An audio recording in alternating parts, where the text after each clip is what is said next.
सभी विद्यार्थियों को नमस्कार। आज फिर से हम देखने वाले इस सेशन में कि अंतर्गत मूल्यमापन किसे कहा जाता है, किस प्रकार से इसे आपके भविष्य में महत्वपूर्ण कदम बताया जा सकता है।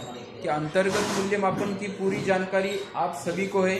8वीं 9वीं में जब आप लोग पढ़ते थे तब आपको गृह कार्य दिया जाता था। विविध प्रकार के मूल्यमापन के माध्यम से परीक्षाएं ली जाती थी, छोटी बहुत मौखिक परीक्षा या फिर विविध प्रकार के और भी कार्य किए जाते थे। वो आपका अंतर्गत मूल्यमापन हुआ करता था। आज 10वीं की परीक्षा है तो 10वीं के परीक्षा में बहुत ही महत्वपूर्ण या अंतर्गत मूल्यमापन बताया जा सकता है, जिसके वजह से जब बोर्ड की परीक्षा आप लोग देते हो, बोर्ड की परीक्षा में इनके गुणों का फायदा आपको अधिक से अधिक होता है। जैसे कि यहाँ पर अभी भी जब बातचीत चल रही थी तो गिरी सर ने भी बहुत ही अच्छी जानकारी यहाँ पर हम सभी को यहाँ पर दी गई है कि अंतर्गत मूल्यमापन किस प्रकार से हो सकता है। तो यहाँ पर हम बोर्ड पे देखते हैं कि अगर गणित का विषय है, गणित के विषय में हम भाग 1 और भाग 2 इस प्रकार से गणित का विषय होता है। तो गणित के विषय में बहुपर्याय के लिए 5 गुण यहाँ पर दिए जाते हैं। उसके बाद गृह कार्य के लिए 5 गुण दिए जाते हैं। ऐसे कुल मिला के 10 गुण यहाँ पर गणित भाग 1 गणित भाग 2 को दिए जाते हैं। तो एक कुल मिला के अगर 10 होते हैं तो 10 में से एक तेरे मम्मी का नाम क्या? 10 गुणों में से अगर हमें पासिंग के लिए देखा जाए तो एक सरल और एकदम आसान तरीका होता है कि किस प्रकार से हम पास हो सकते हैं। पास होने के लिए बहुत अधिक कष्ट लगते हैं, ऐसी बात बिल्कुल भी नहीं। बहुत से लोग, बहुत से विद्यार्थी क्या करते हैं, प्रेशर लेते हैं दिमाग के ऊपर और उसकी वजह से पढ़ाई में कमजोर हो जाते हैं। प्रेशर बिल्कुल भी लेना नहीं है। बिना प्रेशर के अगर काम करोगे, पढ़ाई करोगे तो पास होने के लिए आपको कोई भी दिक्कत रहने वाली नहीं। अभी यहाँ पर हम देखते हैं कि बहुपर्याय में और गृह कार्य में 5 5 10 अगर एक भाग 1 में हमने 7 गुण यहाँ पर प्राप्त कर लिए, भाग 2 में हमने 8 गुण प्राप्त कर लिए, तो कितने होते हैं?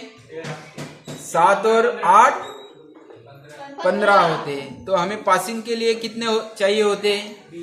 35 35 समझ लो। ये समझ लो यहाँ पर 15 15 7 7 14 ये 15 हो गए। 15 15 30 हाँ, और 5 कितने बचे? 25 बराबर। तो ये ऐसे अगर रेशियो आप लोगों ने तैयार कर लिया तो पासिंग होने में आप किसी को कोई दिक्कत होने वाली नहीं है, बराबर है। तो हमें पास होना है क्या?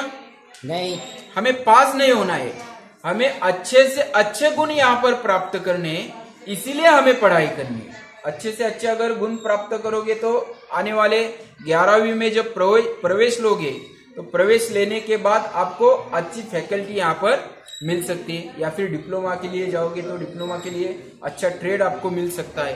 तो इस प्रकार से ये बहुपर्यायी या फिर अंतर्गत मूल्यमापन जो है ये आपके जीवन में बहुत ही महत्वपूर्ण मायने यहाँ पर रखता है।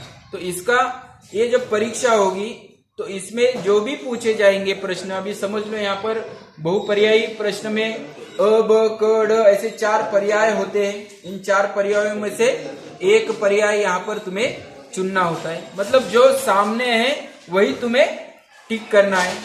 कोई ज्यादा प्रेशर अपने दिमाग पर देना है क्या? तो हमें प्रेशर दिमाग पर देना नहीं। जो सामने दिख रहा है उसमें से एक टिक करके, क्योंकि तुम्हें जानकारी है तुम्हारे अभ्यासक्रम में जो भी बताया गया है उसमें से ही वो बहुपर्यायी प्रश्न पत्रिका होती है और उसी को आप लोग देखकर टिक करना है। तो कुछ प्रेशर हो जाएगा? कुछ भी प्रेशर नहीं होगा। आसानी से और सरलता से यहाँ पर आप लोग यह परीक्षा अच्छे गुणों से पास हो सकते हो। उसके बाद यहाँ पर गृह कार्य जो बताया गया है, तो गृह कार्य हम साल भर में हर महीने में या फिर 2 महीने में गृह कार्य लेते हैं, भाग 1 में चाहे भाग 2 में, तो उन गृह कार्यों को अगर पूरा कर लिया जाए तो बाद में ये दिक्कत क्यों आती है मालूम है? जब गृह कार्य कोई विद्यार्थी करता नहीं साल भर में, और जब फाइनल एग्जाम आती है और फाइनल एग्जाम आने के बाद उस विद्यार्थी को बार बार बोलने के बाद भी वो दे नहीं पाता, उसका नुकसान भविष्य में गुणों पर होता है और वो लिख नहीं पाता।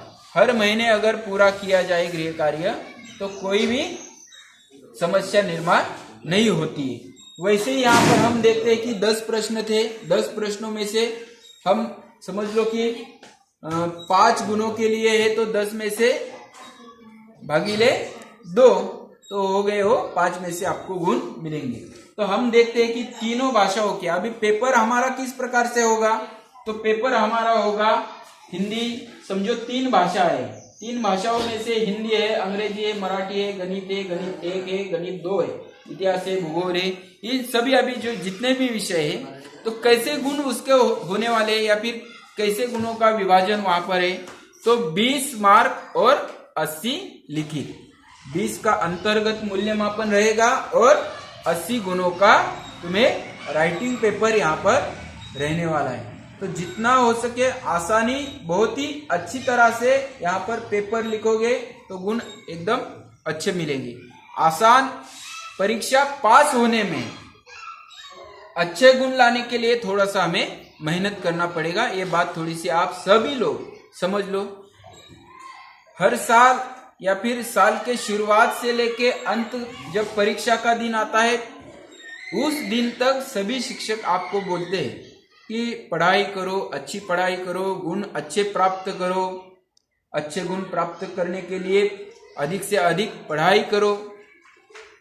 अगर वो विद्यार्थी करता नहीं पढ़ाई तो ही समस्या निर्माण आती है, नहीं तो समस्या निर्माण होती नहीं है। इसलिए आप सभी ने अच्छी तरह से पढ़ाई की होगी क्योंकि आने वाले 2-4 दिनों में आपकी अंतर्गत मूल्यमापन या फिर मौखिक परीक्षा होगी, वो शुरू होने वाली है अभी।